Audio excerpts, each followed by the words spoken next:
بسم الله الرحمن الرحيم. الحمد لله رب العالمين، والصلاة والسلام على رسوله الأمين محمد وآله وصحبه أجمعين، أما بعد. leo ikiwa ni tarehe 27 mwezi wa Dhulhijja mwaka 1447, tukiwa katika مدينة لامو. نسأل الله أن يعز هذه المدينة بالتوحيد والسنة.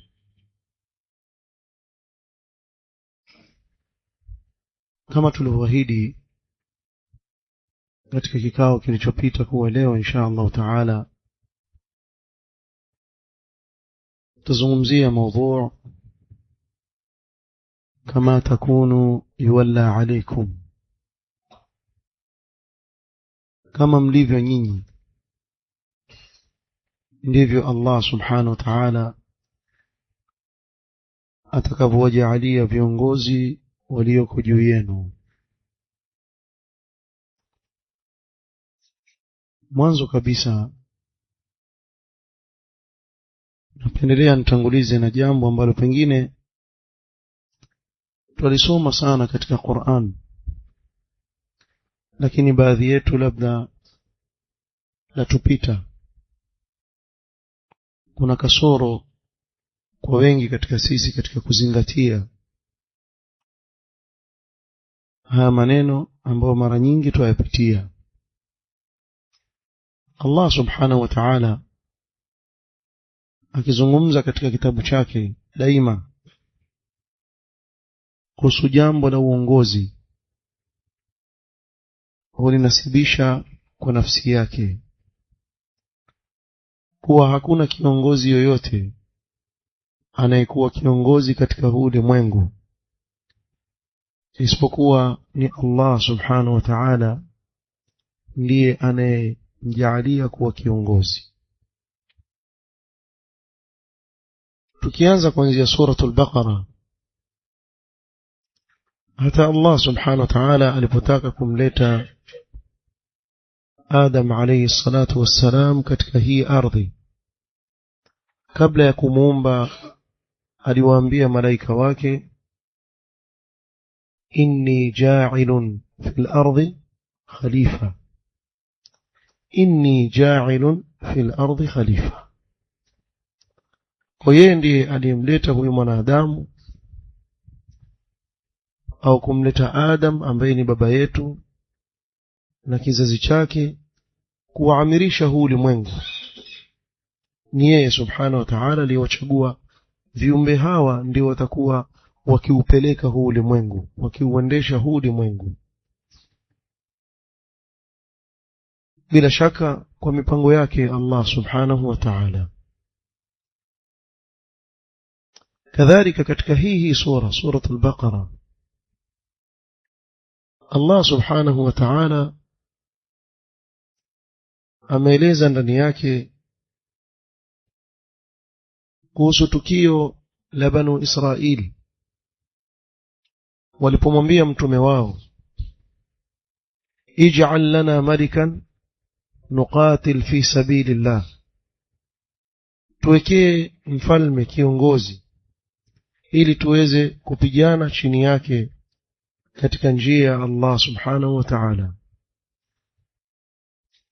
Katika hiki kisa mtume wao akamwambia, inna Allaha qad ba'atha lakum Taluta malika, kwa Allah ndiye aliyemchagua Talut kuwa ni mfalme juu ya Bani Israili. Hata waliposema anna lahu almulku alaina wa nahnu ahaqqu bilmulki minhu ولم يعطى سعة من المال قال إن الله اصطفاه عليكم وزاده بسطة في العلم والجسم. والله ndiye alimchagua.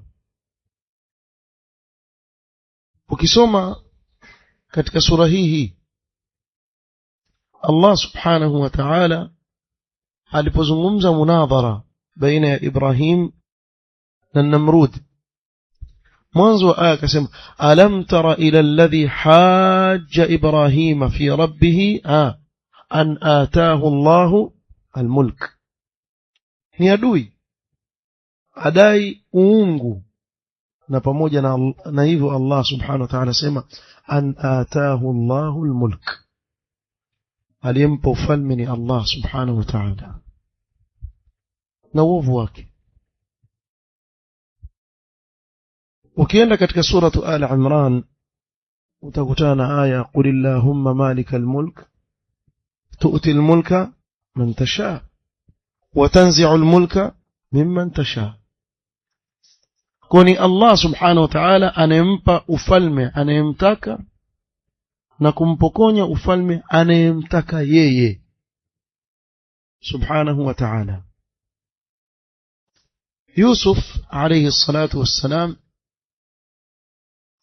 katika dua yake aliyoiomba baada ya kukutana na ndugu zake na wazazi wake wakarudi pamoja akiwa yeye ndiye mfalme wa Misri, akawa amuomba Allah subhanahu wa ta'ala sema rabbi qad ataitani min almulk wa 'allamtani min ta'wil alahadith fatir as-samawati wal ard anta waliyyi fi ad-dunya wal akhirah توفني مسلما وألحقني بالصالحين.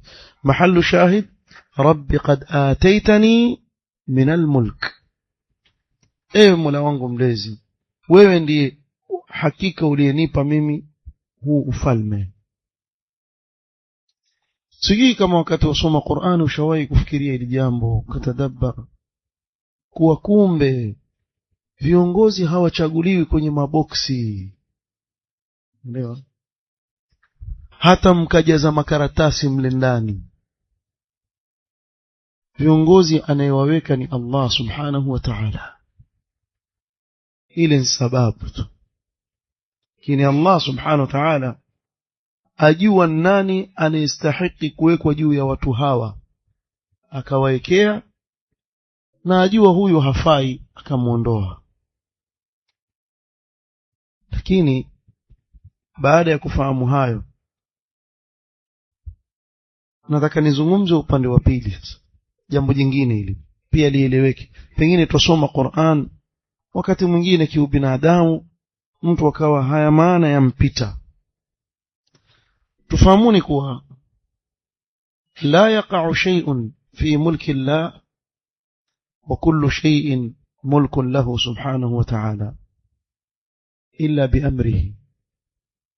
Hakuna jambo lolote linalotokea katika ufalme wa Allah, na ufalme wote ni wake yeye, isipokuwa kwa amri yake Allah subhanahu wa ta'ala.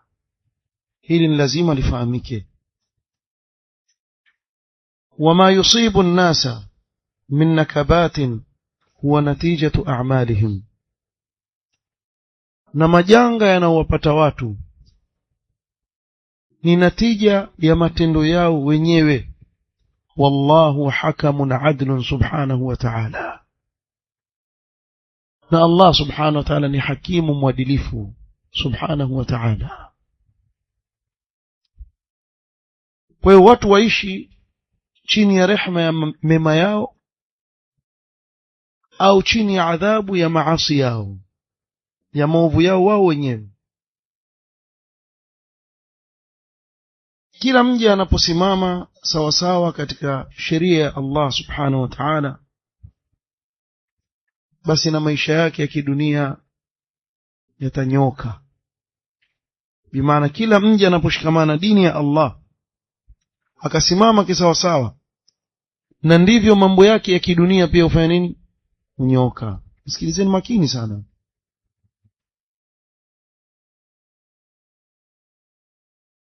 Hakuna kinachomdhuru mwanadamu isipokuwa madhambi yake mwenyewe, kwa maasi yake anayoyafanya ndio madhara anayoyapata. Allah subhanahu wa ta'ala sema walau anna ahla alqura amanu wattaqu lau kama watu wa mji wangeamini wakamcha Allah subhanahu wa ta'ala, na kumcha Allah ni kutekeleza maamrisho yake na kujiepusha na makatazo yake, la fatahna alaihim barakatin minas samai wal ardh, tungeliwafungulia baraka nyingi sana kutoka juu na chini. Walakin kadhabu, lakini walikadhibisha. Allah kamalizia ana kusema fa akhadhnahum bima kanu yaksibun, tukawapatiliza kwa yale madhambi waliokuwa wakiyafanya, tukawapatiliza nayo. Na Allah subhanahu wa ta'ala akiwazungumzia ahlul kitab asema walau annahum aqamu at-taurata wal-injil wama unzila ilayhim min rabbihim la akalu min fawqihim wa min tahti arjulihim. Na hapa ni kwa sisi tupata faida kuwa lau kama tutashikamana na yale anaotuelekeza Allah subhanahu wa ta'ala na mtume wake sallallahu alaihi wasallam, hata mambo yetu ya kidunia yatakuwa sahali. La akalu min fawqihim wa min tahti arjulihim. Hebu angalia, wakati mwingine sijui kwa nini, labda nafahamu vibaya, lakini nikipiga mfano tu wa kidunia nasema, kwa mfano katika hizi nchi za Kiarabu, ile nchi iliyosimama katika tauhid na sunna wakati huo na mpaka leo, nchi ya mamlaka, wengi waichukia, lakini ndio ilivyo. Ukienda kule utaipenda ile nchi. Kama huja kwenda sasa hivi waweza kuona kasumba, kuna propaganda umewekwa, lakini ukienda ukirudi utateta kweli mtu akitukana ile nchi. Sisi tusema tuombe Allah awahifadhie nchi yao na yale mapungufu yaliyoko Allah awaongoze. Lakini wale mabwana waliishi, mfano nchini, nachukulia mfano nchini, miaka mingi sana ni jangwa, hakuna sehemu yani waweza kusema kwa utafanya ukulima na nini, katika sehemu nyingi sana jangwa. Lakini Allah akawatolea riziki yao kutoka chini ya miguu yao. Kumbe walikuwa watembea juu ya petroli, hawajui maskini.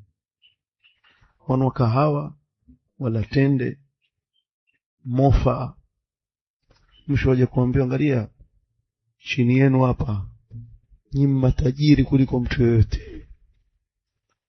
Allah akawatolea riziki yao mpaka leo waishi vizuri kabisa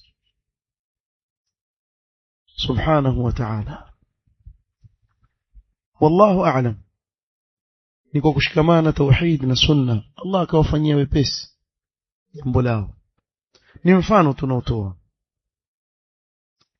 lakini nasema ikiwa mja atashikamana na dini ya Allah subhanahu wa ta'ala kisawa sawa, basi asiwe na hofu kuwa yule aliyempa riziki kafiri anayewapinga mitume wake na kuipinga dini yake hawezi kukuacha wewe uliyesimama katika njia yake. Wewe atakuangalia vizuri, atakupa maisha mazuri, na hili usiwe na shaka nalo. Tukija katika upande wa maasi na namna anavyotudhuru na kutuumiza, Allah subhanahu wa ta'ala sema fakullan akhadhna bidhanbihi, kila tuliyempatiliza na kumwadhibu tulimpatiliza kwa sababu ya madhambi yake mwenyewe. Nenda kasome katika Qur'an, umma wote wale walioangamizwa, sababu ya kuangamizwa nini? Madhambi. Hakuna kitu kingine. Sababu ya kuangamizwa ni madhambi. Na Allah asema wama asabakum min musibatin fabima kasabat aydikum, msiba wote unawapata ni kwa kile kilichochuma mikono yenu wenyewe. Tena Allah subhanahu wa ta'ala asema wa ya'fu an kathir, na kuna mengi Allah yatusamehe. Lau kama angetupatiliza kwa kila tunachokifanya, basi tungepata taabu sana. Lau kama mtu akifanya maasi anyakuliwa na malaika abebwa, tungeishi vipi? Uko nyumbani usikie huyo yuenda, ndio yuenda huyo, tungeishi vipi sisi? ukifanya dhambi tu wapatilizwa pale pale. Watu wangeishi maisha ya dhiki sana, lakini Allah subhanahu wa ta'ala asamehe mengi asamehe. Masahaba walipopatwa na msiba katika vita vya Uhud, wengine walikuwa wakishangaa, vipi tuko sisi na mtume sallallahu alaihi wasallam na wale ni washirikina, kisha tupatwe na haya aliyotupata? Allah subhanahu wa ta'ala akawaambia, awalamma asabatkum musiba qad asabtum mithlaiha qultum anna hadha, ulipowapata msiba ambao nyinyi mliwapata hao washirikina mara mbili katika vita vya Badr, bimaana mliwaua 70 mkawateka 70, nyinyi mmeuawa 70 tu katika vita vya Uhud, hamkutekwa 70. Kwa nyinyi mmewapata mara mbili, wale nyinyi mmepatwa mara moja. Qultum anna hadha, hivi mwasema hili limetupata vipi? Qul huwa min indi anfusikum, limetokamana kwa nafsi zenu wenyewe mlipokhalifu amri moja ya Mtume sallam alipowaambia bakini pale juu msishuke. Mtu aweza kusema lakini baadhi ya wale walioshuka ikawa ni sababu ya lile jeshi kupatwa na yale aliyopata baadhi yao, na hawakukusudia kuleta madhara katika jeshi la Waislamu kwa nia nzuri. Walikuwa wadhania mambo ya shakushiki, si mmeambiwa msishuke, tumeshinda msishuke, tumeshindwa mpaka mimi niwaambie shukeni, nyinyi mkashuka kabla amri ya mtume wenu. Pale ndio ikawa ni sababu ya ile madhara yaliyopata. Qul huwa min indi anfusikum, hili jambo latokamana na nafsi zenu wenyewe. Na Allah subhanahu wa ta'ala asema, wa in tusibhum sayyi'atun bima qaddamat aydihim fa innal insana kafur. Kwa tukaona kuwa yale mabaya yamewapata kwa kile kilichochuma mikono yao wenyewe. Nimeanza na utangulizi wa mwanzo, muelewe kuwa mwanzo anayeweka viongozi nani? Allah subhanahu wa ta'ala. Kisha huu utangulizi wa pili ni kuwa kila msiba unaotupata na dhiki inaotupata yatokamana na madhambi yetu sisi wenyewe. Hapa pawili mshapapata vizuri kabisa. Sasa nawaambieni hivi, Allah subhanahu wa ta'ala ana sunna, ana njia ambayo ameiweka katika huu ulimwengu katika kuwachagulia watu viongozi, na hili pia akalizungumza katika kitabu chake, akasema wakadhalika nuwalli ba'dha adh-dhalimina ba'dhan bima kanu yaksibun. Hii ni suratul An'am. Kwa hiyo kuna kaida na kuna njia Allah ameiweka katika huu ulimwengu, si ni yeye ndiye anayechagua kiongozi. Asema na hivyo hivyo tutawafanya madhalim kuwa ni viongozi wa madhalim wenzao kwa sababu ya yale walioyachuma wenyewe. Fahamu? Allah alipomzungumzia Firaun na namna alivyowafanya wajinga watu wake, asema fastakhaffa qaumahu faata'uhu, aliwafanya wajinga watu wake na wao wakamtii. Kwa nini? Innahum kanu qauman fasiqin, kwa sababu walikuwa ni watu waovu. Ndio Sheikhul Islam rahimahullah ta'ala akasema lifisqihim sallata Allahu alayhim Fir'aun, kwa sababu ya uovu wao Allah akawasalitishia kuwa kiongozi wao Firaun, akawa ndiye anayewaongoza sababu ya uovu wao wenyewe. Kwa hii ni sunna Allah subhanahu wa ta'ala ameiweka katika huu ulimwengu, kwa awachagulie watu viongozi wao kulingana na matendo yao wenyewe. Na hili Mtume sallallahu alaihi wasallam akaliweka wazi kabisa. Hadithi ya Abdullah ibn Umar رضي الله عنهما قال أقبل علينا رسول الله صلى الله عليه وسلم فقال siku moja mtume sallam alikuja kwa masahaba wake akawaambia maneno haya, mimi waambia na nakariri kusema alhamdulillah, dini yetu ina tatuo ya kila matatizo tuliyokuwa nayo kwenye Qur'an na Sunna. Lakini mfano wetu sisi ni kama ngamia anayekufa na kiu kwenye jangwa na maongoni amebeba maji, kabebeshwa debe la maji juu, lakini hajui yule ngamia kuwa kuna maji, achukue aweke chini afungue, weza mnyama kwa yuwafa na kiu. Wewe ukipita pale wakuta kuna madebe ya maji yalikuwa mbebeshwa. Ndio mfano wetu sisi, tuna kila kitu tunachokihitajia katika kitabu cha Allah na sunna ya Mtume sallam, lakini sijui kwa nini twapitwa. Alafu twapenda watu wa hamasa, hatupendi watu wenye kutumia akili na hikma. Sisi twapenda kuambia jamaa tuneni maandamanoni, wenda na champali zako wewe mwenyewe wavaa champali, kisha ukikimbia kumenyesha mvua anza kuteleza, mara kiatu kimepasuka, mara ya nini. Sasa nyinyi mwawapenda shida ya watu, wapenda watu kama kisha yule shujaa yule. Hakuna ushujaa wote, yule ni mjinga awaelekeza watu katika maangamivu. Watu watakwenda kuuawa, watu watakosa amani. Lakini hawa ndio katika mujtamaa leo wachukuliwa ndio mashujaa, waogopi. Ushujaa ni kitu kingine na tahawur, kuna shajaa na tahawur. Ikiwa wewe wapeleka gari ovyo si shujaa, wewe ni mjinga, una tahawur. Lakini ukamwona mtu apeleka gari lake makini,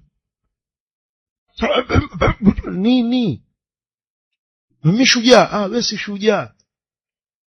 Shujaa ni yule anaingia mahali ajua pale nitakwenda kupambana na naweza kutoka salama, lakini nenda pale nenda kujimaliza.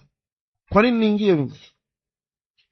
Uislamu haukuelekeza katika hili jambo ambalo si ushujaa. Hasa hapo ingia kwenye ujinga, wajitia kwenye usafihi.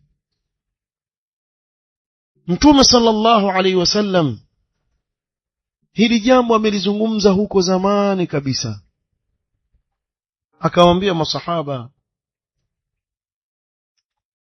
ya ma'shara almuhajirin, walikuwa muhajirun ndio wako pale, enyi mkusanyiko wa muhajirin,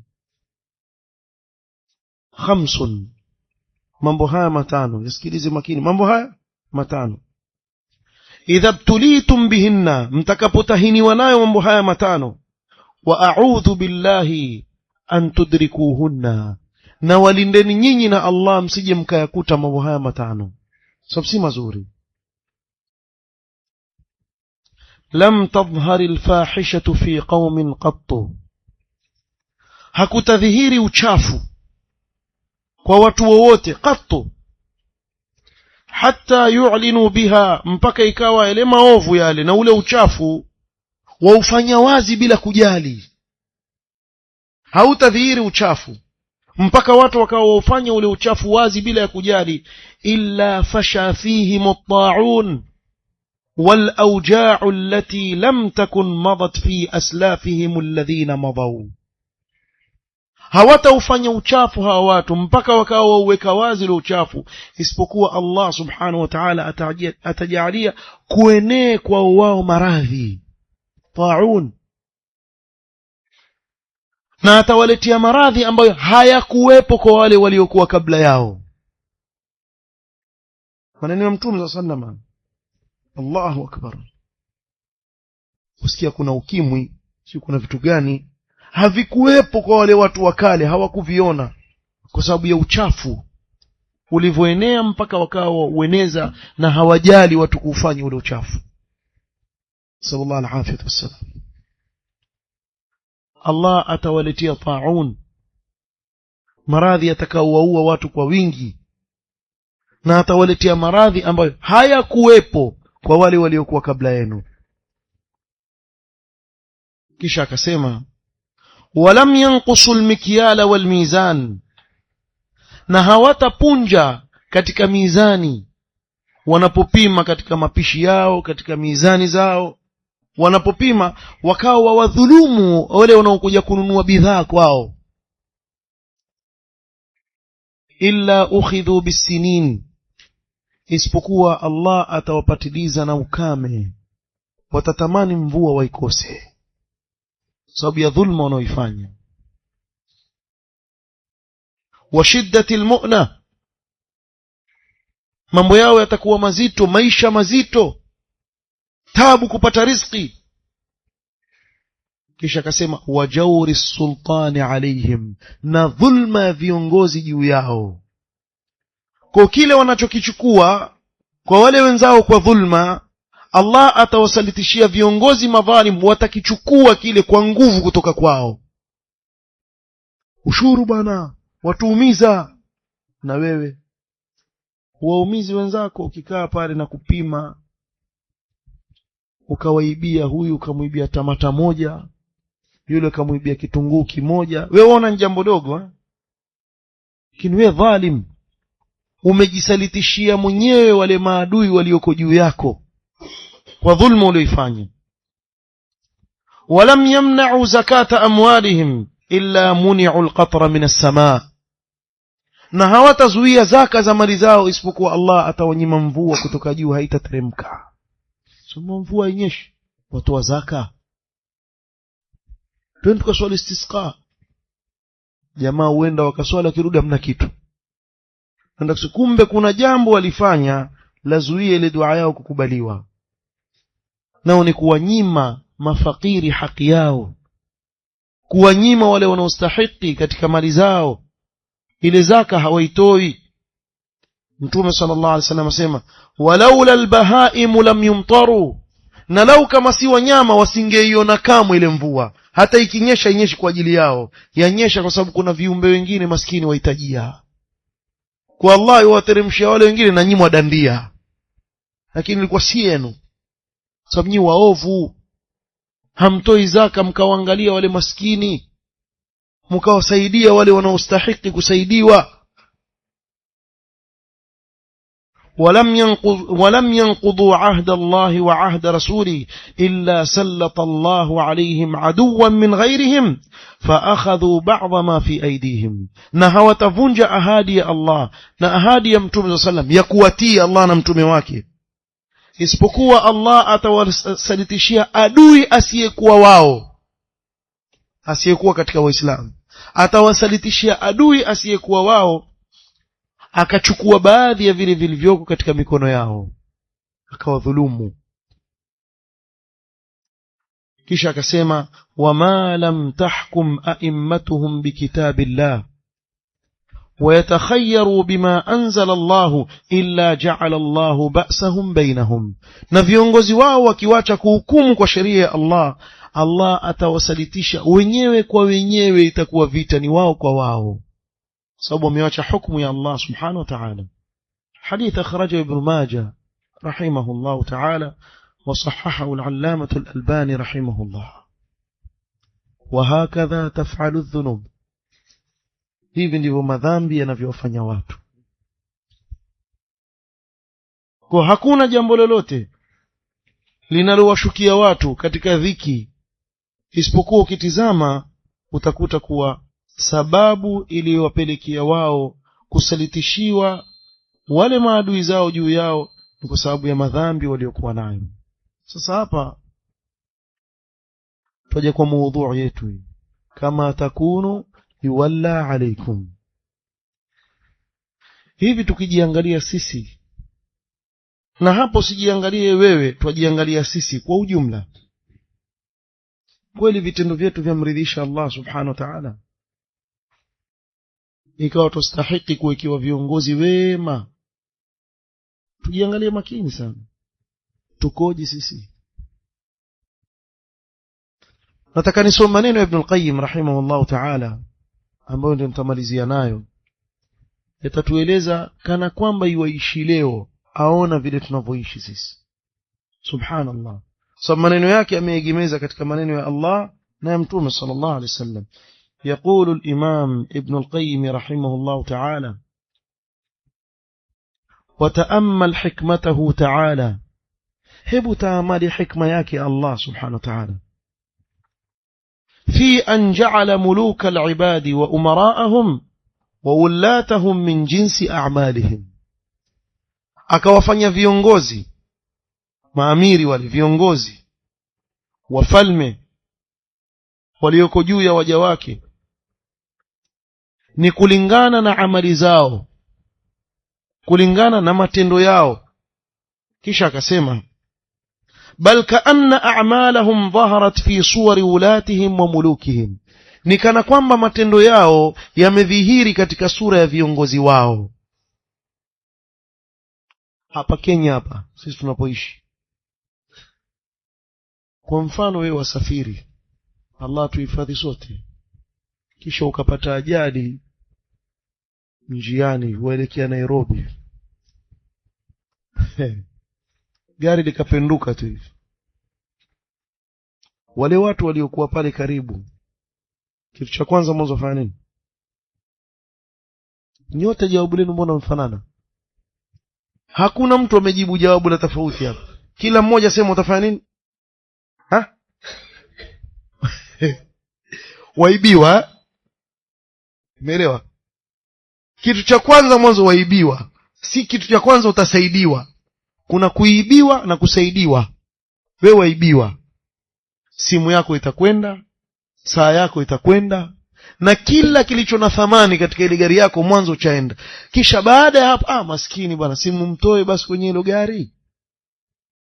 Lakini mwanzo aibiwa. Wasema kuwa katika Wakenya 10 9 waizi. Sijui kama tumo humu, wewe utajipanga mwenyewe. Lakini katika 10 wasema 9 waizi. Hebu niwaulize, kuna helikopta ya wanajeshi ilianguka kijiji fulani kule bara, watu wakaiba mpaka ile black box kwenda kuifanyia nini? Wajua katika ndege kuna ile black box ile, sio black nini ile, ndio inaonyesha sababu ya ile ndege kuanguka na nini, itilafu gani litokea. Paka hilo pia limeibiwa. Wanajeshi kule wakakasirika, mkumbuka hizo habari zilienea, wakaanza kufanya msako mkali sana katika ile sehemu. Sasa nyinyi mnaoiba mpaka black box mwalalamika nini kuhusu viongozi wa hizi? Ukinyosha kidole kimoja kwa mwenzako kuna 4 vya kuelekea wewe. Umefanya nini wewe mpaka ukaekiwa kiongozi namna hiyo? Ulifanya nini wewe? Sikilizeni niwaambieni wazi, kama nyinyi ni waizi, viongozi wenu watakuwa kama nyinyi, kwa sababu wale viongozi wametokamana na nyinyi. Na kama nyinyi ni wema, basi viongozi wenu watakuwa wema, kwa sababu yule kiongozi jana alikuwa ni kama mimi na wewe, tukamjalia yeye kiongozi wetu. Ibn Qayyim asema wale viongozi wale vile walivyo ndiyo sura ya matendo ya wale raia. Sasa hebu niambieni mimi, hivi tukija huku kwa mfano tukaangalia hizi nchi tunazoishi, je, si vile vitendo vyao ndio vitendo vya wale raia? Ama kuna mtu yakataa hapa? Kama wakataa waweza kutuambia, kisha ukaja hapo kueleza hoja zako. Watu wote msikitini hapo watakupinga, kwambia twastahili bwana, ndivyo ilivyo. Ibn Qayyim asema fa in istaqamu istaqamat mulukuhum, wakinyoka raia na viongozi wao watanyoka. Wa in adalu adalat alaihim, na wakiwa waadilifu na viongozi wao watakuwa waadilifu juu yao. Wa in jaru jarat mulukuhum wa wulatuhum, na wakiwa madhalim raia na pia viongozi wao watakuwa madhalim juu yao. Wa in dhahara fihim almakru walkhadi'atu fawullatuhum kadhalika, kukidhiri baina yao vitimbi vile na uongo katika mabiashara yao na nini. Leo wafanyi biashara walia bwana, akija mtu kukuomba yualia kweli kweli, nipe bwana, nipe kwa deni, nitakulipa kesho tu. Wewe mwanzo nikwambie kitu kimoja, ukimsikia mtu akwambia kesho tu, mwambie hutokufa mpaka kesho, subiri utapata yako. Usimpe huyo ankuja kukutapeli wallahi. Tena shekhi, watu wamekuwa na utapeli katika mabiashara. watu wamekuwa na uongo, wafanyi biashara walalamika kwa dhulma wanazofanyiwa na watu wengi, kisha mtu ataajari, wajua habari ana. Na usijidanganye ukamwambia basi bwana nakuachia Mungu, shukran, ashukuru kwa utomsumbua tena, na mwachia Mungu, hajali. Wewe ushamuona mtu yofurahi ambaye nakuachia Mungu, huyo mtu mzima wewe, ajua ile hisabu kesho mbele ya Allah subhanahu wa ta'ala, ni dhalim. Kwa hiyo ikiwa kuna makr na khadia, basi na Allah atawekea viongozi wao wawe hivyo hivyo. Tena asema wa in mana'u huquq Allah ladayhim wa bakhilu biha mana'at mulukuhum wa ulatuhum ma lahum 'indahum min alhaqqi wa bakhilu biha alayhim. Na wao wakizuia haki ya Allah juu yao, ambao ni zaka na mengineyo ambayo wamewajibishwa wao kuyatoa katika mali zao, na kadhalika viongozi wao watafanya ubakhili kuzuia haki za wale raia wasiwape.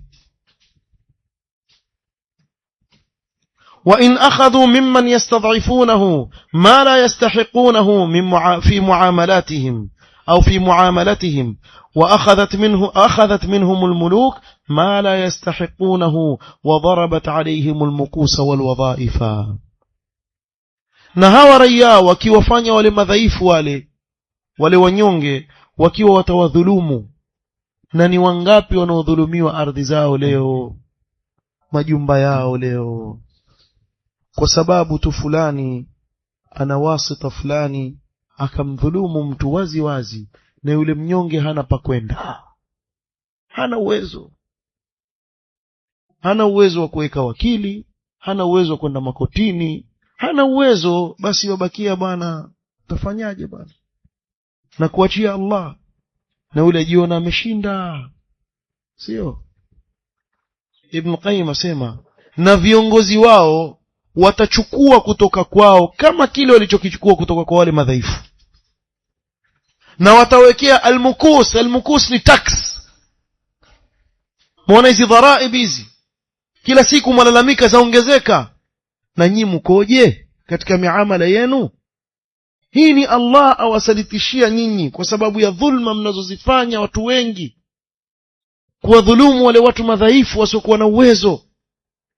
Mkawadhulumu bwana, mtu ana kijishamba chake maskini, mwenyewe aishi siku zote ni chake, utapata karatasi tu, sijali karatasi ikitoka ni ya mtu mwingine kadhulumiwa. Na mimi sina haki yangu hii, nenda kokote wewe unifanye chochote sawa. Kisha na wewe utaona zitatoka kwa wapi.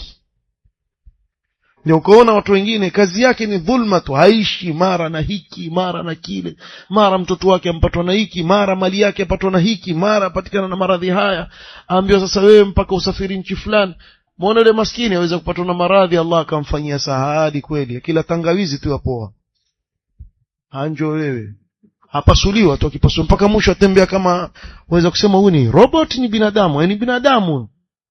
Allah atakusalitishia wewe yale atakayotoa ile haki ya watu kutoka kwako ghasban annak, siwe dhalim. Na Allah atawekea viongozi watachukua kwa nguvu kile mlichochukua kwa madhaifu kwa nguvu. Hii dunia inayomiliki ni yeye bwana subhanahu wa ta'ala, na haridhi jambo la dhulma.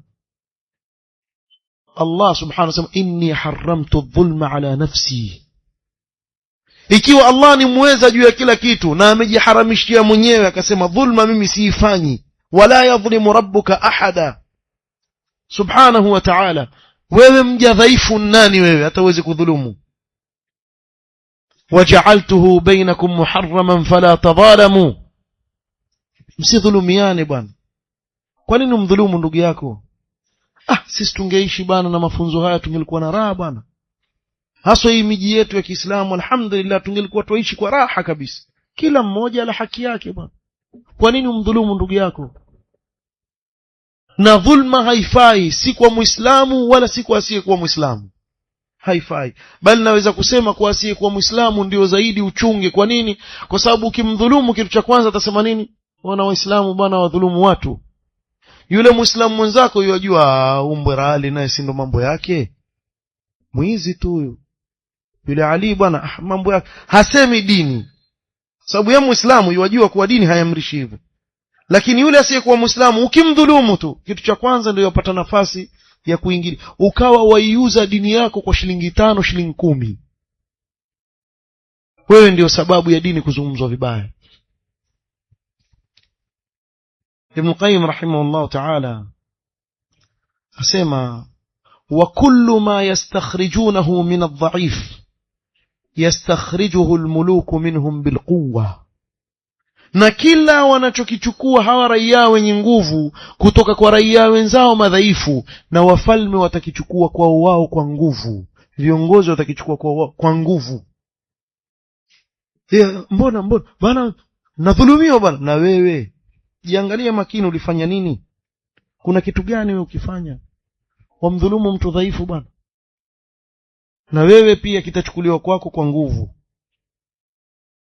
Kisha akasema fa'ummaluhum dhaharat fi suwari a'malihim, kwa viongozi wao wakadhihiri katika sura ya matendo yao wenyewe.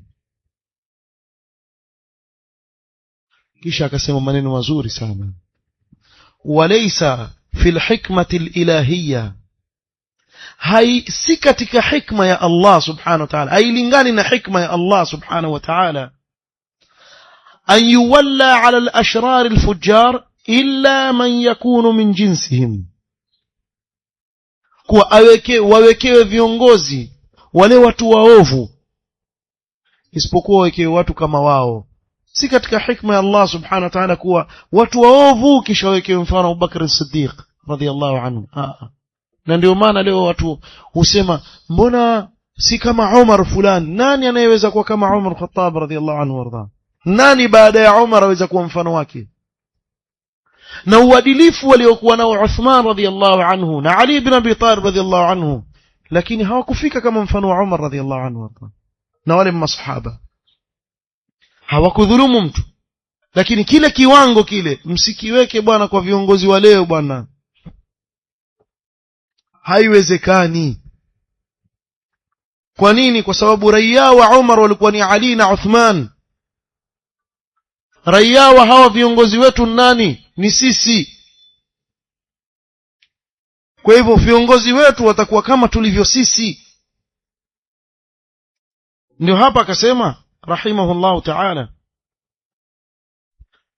walamma kana as-sadru al-awwal khiyaru al-qurun wa abarraha kanat ulatuhum kadhalika. Ile karne ya mwanzo ya masahaba kwa kuwa walikuwa ni wema, basi viongozi wao wakawa kama wao wema. Allah akawekea mbora kuliko wao wote baada ya kufa kwa Mtume sana, ambaye nani? Abu Bakr as-Siddiq. Alipoondoka Abu Bakr as-Siddiq, Allah akawekea mbora katika wao aliyebakia Umar. Alipouawa Umar, Allah akawekea mbora katika wao waliobakia Uthman. Alipoondoka akawekea Ali ibn Abi Talib. Na kila watu waliposonga mbele, walipobadilika, na viongozi wao walikuwa kufanya nini? Wakibadilika. Walipoanza wakati wa tabi'in watu kuleta ukorofi, wakaekiwa mkorofi mmoja aitwa Hajjaj ibn Yusuf al-Thaqafi. Huyo mtu huyo alikuwa muuaji sana, alikuwa dhalim. Na hivi tulivyozungumza sasa hivi ndivyo wanawavioni wa wakati ule ndio walivyosema. Alipozuka Hajjaj, haya madhambi yetu, Allah ametusalitishia huyu bwana, tutubie turudi kwa Allah subhanahu wa ta'ala. Ibn Qayyim rahimahullah ta'ala sema fa hikmatullahi ta'ba أن يولي علينا في مثل هذه الأزمان مثل معاوية وعمر بن عبد العزيز فضلا عن مثل أبي بكر وعمر، بل ولاتنا على قدرنا وولاة من قبلنا على قدرهم. حكمة يا الله سبحانه وتعالى haikubali kutuwekea sisi kiongozi mfano wa Muawiya radhiyallahu anhu na Umar ibn Abdul Aziz radhiyallahu anhu, wachilia mbali kuwekewa mfano wa Abu Bakar na Umar, Kwa nini? Kwa sababu viongozi wetu ni kulingana na matendo yetu, na viongozi wa waliokuwa kabla yetu ni kulingana na matendo yao. Hii ndio hikma ya Allah subhanahu wa ta'ala katika hili jambo.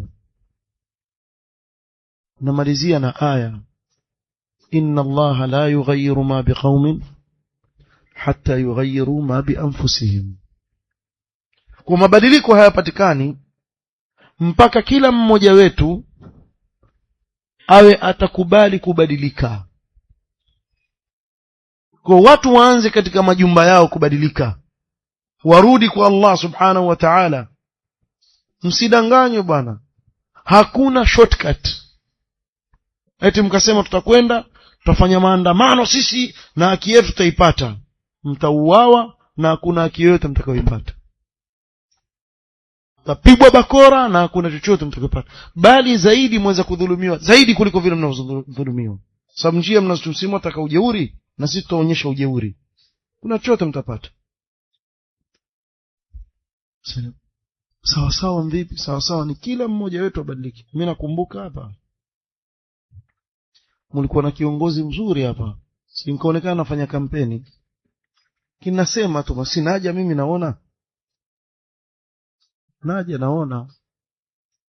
kisha yule kiongozi akapiga miaka yake 5, mkamtoa mkamwangusha kwenye, sio msema hivyo, mkamwangusha kwenye maboksi. Kuna bwana mmoja alipishana naye hapa katika awamu ya miaka 5 iliyopita, azungumza peke yake hapa kwenye uchochoro hapa, akawa yomtaja yule kiongozi, uko wapi bwana uone tunavyofanyiwa sisi, uko wapi? Apiga kelele peke yake, hayuko mambo uko wapi. Ikiwa mutabadilika na Allah atawaletea viongozi madhalim juu yenu. Na mimi nawaambia ni kitu kimoja, haweza kuwa kiongozi mzuri mumuone yule mwadilifu,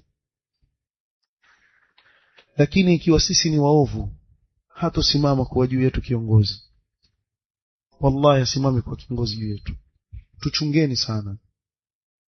Tuchungeni sana alaka yetu sisi na Allah subhanahu wa ta'ala iko vipi. Na sisi tusiseme kuwa lakini mimi naona kuwa mimi nasimama sawa sawa. Kumbuka aya ya Allah, wattaqu fitnatan la tusibanna alladhina zalamu minkum khassa. Fitna ikija bana haiwasibu waliodhulumu peke yake, bali wataingizwa watu wote ndani yake. Sasa cha sawa ni sisi kuamrishana mema na kukatazana maovu, ili linapotokea la kutokea Allah sisi atuhifadhi kwa njia zake subhanahu wa ta'ala. Kwani hamjaona watu walalamika maisha magumu na wengine waishi vizuri tu kabisa? Na kweli ukiangalia maisha magumu, lakini Allah akamfanyia wepesi. Kwa nini? Sababu alisimama katika njia ya sawa sawa, akawa awalingania watu katika njia ya sawa, awakataza njia mbovu. Kwa ile dhiki na wapata watu wote, yeye Allah ana njia zake yamuhifadhi, haimpati ile dhiki. Sijui nikiwa mmefikia hapa nitakuwa mmemaliza yale niloahidi kuyaeleza mzee. Yako wazi kabisa. Alhamdulillah. Subhanakallahumma wa bihamdika ashhadu an la ilaha illa anta astaghfiruka wa atubu ilayk.